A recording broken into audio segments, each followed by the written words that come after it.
नमस्कार दोस्तों। इसके पहले हमने यहाँ तक पढ़ चुके हैं। अब आइए स्रोत क में प्राचीन राजतंत्र में हुए अनुभवों का वृत्तांत। आगे चलकर क्रांतिकारी राजनीति में सक्रिय होने वाले जॉर्ज डाल्टन ने अपनी पढ़ाई पूरी होने के बाद के समय को याद करते हुए सन 1793 में अपने एक मित्र को लिखा। मैं प्लेसिस के आवासीय कॉलेज में था। वहाँ मुझे कई महत्वपूर्ण लोगों का सानिध्य मिला। पढ़ाई पूरी होने के बाद विकारी के दिनों में मैं नौकरी की तलाश में जुट गया। पेरिस के न्यायालय में नौकरी मिलने की असंभव थी। सेना में नौकरी का विकल्प भी मेरे लिए नहीं था, क्योंकि मैं ना तो जन्मजात कुलीन था और न ही मेरा कोई संरक्षक था। चर्च भी मुझे आसरा नहीं दे सका। मैं कोई ओहदा भी खरीदने की स्थिति में नहीं था, क्योंकि मेरी जेब में 100 फ्रांसीसी पैसा तक नहीं था। पुराने दोस्तों ने भी मुंह मोड़ लिया था। व्यवस्था ने हमें पढ़ा लिखा तो दिया था, लेकिन हमारी प्रतिभा के इस्तेमाल के अवसर उपलब्ध नहीं कराए थे। आर्थर यंग नाम के एक अंग्रेज ने सन 1787 में 1789 के दौरान फ्रांस की यात्रा की और अपना यात्रा का विस्तृत वृत्तांत लिखा। इस वृत्तांत में उसकी यह टिप्पणी दिलचस्प है। सेवा टहल में लगे अपने गुलामों, खासतौर पर उनके साथ बुरा व्यवहार करने वाले को पता होना चाहिए कि इस तरह वह अपनी ज़िंदगी को ऐसी स्थिति में डाल रहा है जो उस स्थिति में से बिल्कुल भिन्न होती, जिसमें उसने मुक्त लोगों की सेवाएं ली होती है और उनसे बेहतर बर्ताव करता, जो अपनी पीड़ितों की कड़ाह सुनते हुए भोज उड़ाना पसंद करते हैं। उन्हें दंगे के दौरान अपनी बेटी के अपहरण या बेटी का गला रेत दिए जाने का दुख नहीं रोना चाहिए। अब चलिए फ्रांसीसी क्रांति। इसके पहले हमने ये हो गया 18वीं सदी में उत्तरार्ध में फ्रांसीसी समाज, फ्रांसीसी क्रांति, यहाँ तक पूरी डिटेल से बता दिए हैं। अब ये क्रांति की शुरुआत क्या हुआ, क्रांति की शुरुआत क्या है, क्या कारण है, बस शुरुआत वही आइए पढ़िए। पिछले भाग में आप देख चुके हैं कि किन कारणों से लुई 16वीं ने कर बढ़ा दिए थे। क्या आप सोच सकते हैं कि उसने ऐसा कैसे किया होगा? प्राचीन राजतंत्र में के तहत फ्रांसीसी सम्राट अपनी मर्जी से कर नहीं लगा सकता था। इसके लिए उसे एस्टेट्स जनरल प्रतिनिधि सभा की बैठक बुलाकर नए करों के अपने प्रस्तावों पर मंजूरी लेनी पड़ती थी।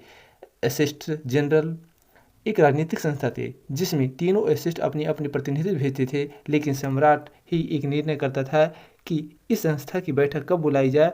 इसकी अंतिम बैठक सन 1614 में बुलाई गई थी। इसकी बैठक जो सबसे अंत में 1664 में बुलाया गया, लेकिन अब जो है फ्रांसीसी सम्राट लुई 16वां ने 5 मई 1789 को नए करों के प्रस्ताव को अनुमोदन के लिए एस्टेट जनरल को बैठक बुलाई। प्रतिनिधियों की मेजबानी के लिए वर्साय के एक आलीशान भवन को सजाया गया। पहले और दूसरे एस्टेट ने अपने बैठक में अपने अपने 300 प्रतिनिधि भेजे, जो आमने सामने की कतारों में बिठाए गए। तीसरे एस्टेट में 600 प्रतिनिधि उनके पीछे खड़े किए गए। तीसरे एस्टेट का प्रतिनिधित्व उसके अपेक्षाकृत समृद्ध एवं शिक्षित वर्ग कर रहे थे। किसानों, औरतों और कारीगरों का सभा में प्रवेश वर्जित था। फिर भी लगभग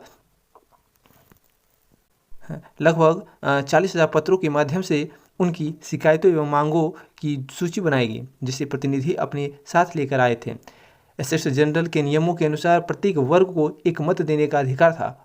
इस बार भी लुई 16वीं इसी प्रथा का पालन करने के लिए दृढ़ प्रतिज्ञ था, परंतु तीसरे वर्ग के प्रतिनिधियों ने मांग रखी कि अब की बार पूरी सभा द्वारा मतदान कराया जाना चाहिए, जिसमें प्रत्येक सदस्य को एक मत देने का अधिकार होगा। यह लोकतांत्रिक सिद्धांत था, जिसे मिसाल के तौर पर रूसो ने अपनी पुस्तक द सोशल कॉन्ट्रैक्ट में प्रस्तुत किया था। जब सम्राट ने इस प्रस्ताव को अस्वीकार कर दिया तो तीसरे एस्टेट ने प्रतिनिधि विरोध जताते हुए सभा से बाहर चल गए।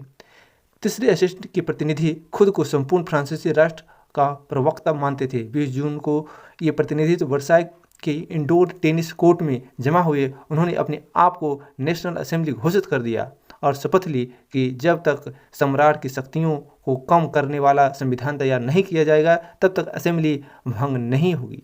उनका नेतृत्व मिराबियो और आबेसिये ने किया। मिराबियो का जन्म कुलीन परिवार में हुआ था, लेकिन वह समानता विशेषाधिकारों वाले समाज को खत्म करने की जरूरत से सहमत था।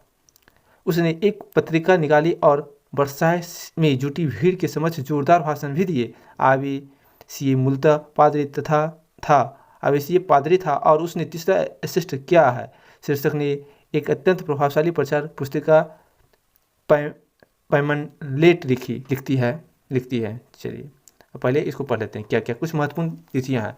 1774 में लुई 16वां फ्रांस का राजा बनता है और सरकारी खजाना खाली हो चुका है और प्राचीन राजतंत्र के समाज में असंतोष गहराता जा रहा है। 1789 में एसिस्ट जनरल का आह्वान तृतीय एसिस्ट नेशनल असेंबली का गठन करता है।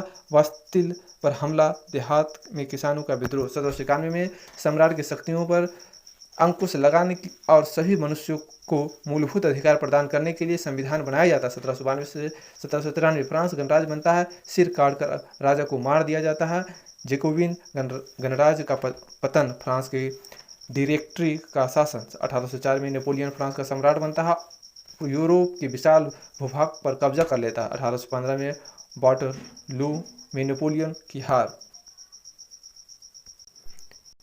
ये टेनिस कोर्ट का शपथ, यही टेनिस कोर्ट है, वहाँ शपथ लिया जा रहा है। यहाँ एक विशाल पेंटिंग के लिए जाक लुई डेविड द्वारा बनाया गया शुरुआती रेखांकन या तस्वीर नेशनल असेंबली में लगाई जानी थी। चलिए पढ़ते हैं। जिस नेशनल असेंबली संविधान का प्रारूप तैयार करने में व्यस्त थी, पूरा फ्रांस आंदोलित हो रहा था। कड़ाके की ठंड के कारण फसल मारी गई थी और पाव रोटी की कीमतें आसमान छू रही थी। बेकरी मालिक की स्थिति का फायदा उठाते हुए जमाखोरी में जुटे थे। बेकरी के दुकानों पर घंटों के इंतजार के बाद गुस्साई औरतों की भीड़ ने दुकान पर धावा बोल दिया। दूसरी तरफ सम्राट ने सेना को पेरिस में प्रवेश करने का आदेश दे दिया था। क्रुद्ध भीड़ ने 14 जुलाई को बास्तिल पर धावा बोलकर उसे निस्तनाबूद कर दिया। देहाती इलाकों में गांव-गांव यह अफवाह फैल गई कि जागीरों के मालिकों ने पहाड़ी पर लठैतों लुटेरों के गिरोह बुला लिए हैं जो पकी फसलों की तबाह करने निकल पड़े हैं। कई जिलों में भय के आक्रांत होकर किसानों ने कुदालों और बेलचों से ग्रामीण किलों पर आक्रमण कर दिया। उन्होंने अन्न भंडोर को लूट लिया और लगान संबंधी दस्तावेजों को जलाकर राख कर दिया। कुलीन बड़ी संख्या में अपनी जागीरें छोड़कर भाग गए। बहुतों ने तो पड़ोसी देशों में जाकर शरण ली। अपनी विद्रोही राजा की शक्ति का अनुमान करके लुई 16 ने अंततः नेशनल असेंबली को मान्यता दे दी और यह भी मान लिया कि उसकी सत्ता पर अब से संविधान का अंकुश होगा। 4 अगस्त 1789 की रात को असेंबली ने करों, कर्तव्यों और बंधनों वाले समानता व्यवस्था में उन्मूलन का आदेश पारित किया। पादरी वर्ग के लोगों को भी अपने विशेषाधिकारों को छोड़ देने के लिए विवश किया गया। धार्मिक कर समाप्त कर दिया गया और चर्च में स्वामित्व वाली भूमि जब्त कर ली गई। इस प्रकार कम से कम 20 अरब लिवरे की संपत्ति सरकार के हाथ में आ गई। ये देखिए यहाँ पर भय की लहर का प्रसार। मानचित्र में पता चलता है कि किस तरह किसानों की जत्थे एक जगह से दूसरी जगह फैलते चले गए। भय की लहर, जो ग्रीन वाला भय की लहर। 1789 की शुरुआत में विद्रोह वाले क्षेत्र। चलिए फ्रांस संवैधानिक राजतंत्र बन गया है। नेशनल असेंबली सन 1791 में संविधान प्रारूप पूरा कर लिया। इसका मुख्य उद्देश्य था कि सम्राट की शक्तियों को सीमित करना। एक व्यक्ति के हाथ में केंद्रीकृत होने के बजाय अब इन शक्तियों को विभिन्न संस्थाओं, विधायिका, कार्यपालिका, न्यायपालिका में विभाजित एवं हस्तांतरित कर दिया गया। इस प्रकार फ्रांस में संवैधानिक राजतंत्र की नींव पड़ी। चित्र 7 में दिखाता है कि नई राजनीतिक व्यवस्था कैसे काम करती है। अब देखिए यही है न्यायपालिका। अब देखिए ये जो है सक्रिय नागरिक जो है, मताधिकार प्राप्त लोग 2.8 करोड़ की जनसंख्या, लगभग 4 लाख लोग। वोट देने का निर्वाचित पुरुष, नेशनल असेंबली, विधायिका, ठीक है।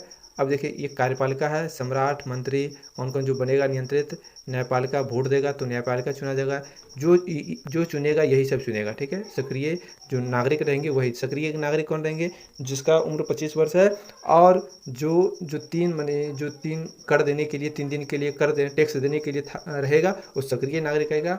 जो 3 दिन का कर नहीं देगा वो वोट देने का उसको अधिकार नहीं रहेगा और वो वोट नहीं दे पाएगा। और इसमें है सिर्फ पुरुष ही वोट देगा, महिला का कोई नहीं। निष्क्रिय में देखिए यहाँ देखा मताधिकार प्राप्त नहीं है। लगभग 30 लाख पुरुषों, महिलाओं, बच्चों और 25 वर्ष से कम उम्र के व्यक्तियों का मताधिकार प्राप्त नहीं था। अब आइए, सन 1791 में संविधान ने कानून बनाने का अधिकार नेशनल असेंबली को सौंप दिया। नेशनल असेंबली अप्रत्यक्ष रूप से चुनी जाती थी। सर्वप्रथम नागरिक एवं निर्वाचक समूह का चुनाव करते थे, जो पुनः असेंबली के सदस्यों को चुनते थे। सभी नागरिकों को मतदान का अधिकार नहीं था। 25 वर्ष से अधिक उम्र वाले केवल ऐसे पुरुषों को ही सक्रिय नागरिक, जिन्हें मत देने का अधिकार था, नागरिक का दर्जा दिया गया था, जो कम से कम 3 दिन की मजदूरी के बराबर कर चुकाते थे। शेष पुरुषों और महिलाओं को निष्क्रिय नागरिक के रूप में वर्गीकृत किया गया था। निर्वाचन की योग्यता प्राप्त करने तथा असेंबली का सदस्य होने के लिए लोगों का करदाताओं की उच्चतम श्रेणी में होना जरूरी है। पुरुष एवं नागरिक अधिकार घोषणा पत्र का 1790 में ले वर्बिये द्वारा बनाया गया चित्र दाईं ओर की आकृति फ्रांस को और बाईं ओर की कानून को निरूपित करती है। स्रोत ग पुरुष एवं नागरिक अधिकार की घोषणा पत्र। आदमी स्वतंत्र पैदा होते हैं, स्वतंत्र रहते हैं और उनके अधिकार समान होते हैं। हर एक राजनीतिक संगठन का लक्ष्य आदमी के नैसर्गिक एवं अहरणीय अधिकार को संरक्षित रखना है। ये अधिकार है स्वतंत्रता, संपत्ति, सुरक्षा एवं शोषण के विरुद्ध का अधिकार। समग्र संप्रभुता का स्रोत राज्य में निहित है। कोई भी समूह या व्यक्ति ऐसा अनाधिकार प्रयोग नहीं करेगा जिसे जनता की सत्ता की स्वीकृति न मिली हो। स्वतंत्रता का आशय ऐसे काम करने की शक्ति से है जो औरों के लिए नुकसानदेह न हो। समाज के लिए किसी भी हानिकारक कृत्य या पर पाबंदी लगाने का अधिकार कानून के पास है। कानून सामान्य इच्छा की अभिव्यक्ति है। सभी नागरिकों को व्यक्तिगत रूप से या अपने प्रतिनिधियों के माध्यम से इसके निर्माण में भाग लेने का अधिकार है। कानून की नज़र में सभी नागरिक समान है। कानून सम्मत प्रक्रिया के बाहर किसी भी व्यक्ति को न तो दोषी ठहराया जा सकता है और न ही गिरफ्तार अथवा नज़रबंद किया जा सकता। प्रत्येक नागरिक बोलने, लिखने और छापने के लिए आज़ाद है, लेकिन कानून द्वारा निर्धारित प्रक्रिया के तहत ऐसी स्वतंत्रता के दुरुपयोग की जिम्मेदारी भी उसी को होगी। सार्वजनिक सेना तथा प्रशासन के खर्चे चलाने के लिए एक सामान्य कर लगाना अपरिहार्य है। सभी नागरिकों पर उनकी आय के अनुसार समान रूप से कर लगाया जाना चाहिए। चूँकि संपत्ति का अधिकार एक पावन एवं अनुलंघनीय अधिकार है, अतः किसी भी व्यक्ति को इससे वंचित नहीं किया जा सकता है जब तक कि विधि द्वारा स्थापित प्रक्रिया के तहत सार्वजनिक आवश्यकता के लिए संपत्ति का अधिग्रहण करना आवश्यक न हो। ऐसे मामले में अग्रिम मुआवजा जरूर दिया जाना चाहिए। आइए, संविधान पुरुष एवं नागरिक अधिकार घोषणा पत्र के साथ शुरू हुआ था। जीवन के अधिकार, अभिव्यक्ति की स्वतंत्रता के अधिकार और कानूनी बराबरी के अधिकार को नैसर्गिक एवं अहरणीय अधिकार के रूप में स्थापित किया गया, अर्थात ये अधिकार प्रत्येक व्यक्ति को जन्मना प्राप्त थे और इस अधिकारों को छीना नहीं जा सकता। राज्य का कर्तव्य माना गया कि वह प्रत्येक नागरिक को नैसर्गिक अधिकारों की रक्षा करे। क्रांतिकारी पत्रकार जियां पॉल मरा ने अपने अखबार लामी द पीपल में नेशनल असेंबली द्वारा तैयार किए गए संविधान पर यह टिप्पणी की थी। जनता ने प्रतिनिधित्व का कार्यभार अमीरों को सौंप दिया गया। गरीबों और शोषित की दशा केवल शांतिपूर्ण तरीके से कभी नहीं सुधर सकती। यह इस बात का आकटिक प्रमाण है कि धनाढ़ वर्ग कानून को कैसे प्रभावित करता है। फिर भी ये कानून तभी तक चलेंगे जब तक लोग इन्हें मानेंगे। जिस तरह उन्होंने कुलीनों द्वारा लादे गए जुए को उतार फेंका है, एक दिन वही हश्र अमीरों का करेंगे। चलिए, राजनीतिक प्रतीकों के मायने। 18वीं सदी में ज़्यादातर स्त्री पुरुष पढ़े लिखे नहीं थे, इसलिए महत्वपूर्ण विचारों का विचार करने के लिए छपे हुए शब्दों का बजाय अक्सर आकृतियों एवं प्राकृतिक का प्रयोग किया जाता था। ले वर्सिये ने अपनी पेंटिंग चित्र आर्ट में अधिकारों और घोषणा पत्र को लोगों का पहुंचाने के लिए अनेक प्रतीकों का प्रयोग किया। आइए इन प्रतीकों को समझने की कोशिश करें। टूटी हुई जंजीर, दासों को बांधने के लिए जंजीरों का प्रयोग होता था। टूटी हुई हथकड़ी उनकी आज़ादी का प्रतीक है। छड़ों का बरछीदार गट्ठर, अकेली छड़ को आसानी से तोड़ा जा सकता है पर पूरे गट्ठर को नहीं, एकता में ही बल है। त्रिभुज के अंदर रोशनी बिखरती आँख, सर्वदर्शी आँख ज्ञान का प्रतीक है। सूर्य की किरणें अज्ञान रूपी अंधेरे को मिटा देगी। राजदंड शाही मत्ता का प्रतीक, अपनी पूंछ मुंह में लिए सांप, सनातनता का प्रतीक, अंगूठी का कोई और छोर नहीं होता। लाल फ्राइजियन टोपी, दासों द्वारा स्वतंत्र होने के बाद पहनी जाने वाली टोपी। नीला सफ़ेद लाल, फ्रांस की राष्ट्रीय रंग। डायनों वाली स्त्री, कानून का मानवीय रूप। विधित पट, कानून सबके लिए समान और उसकी नज़र में सब बराबर।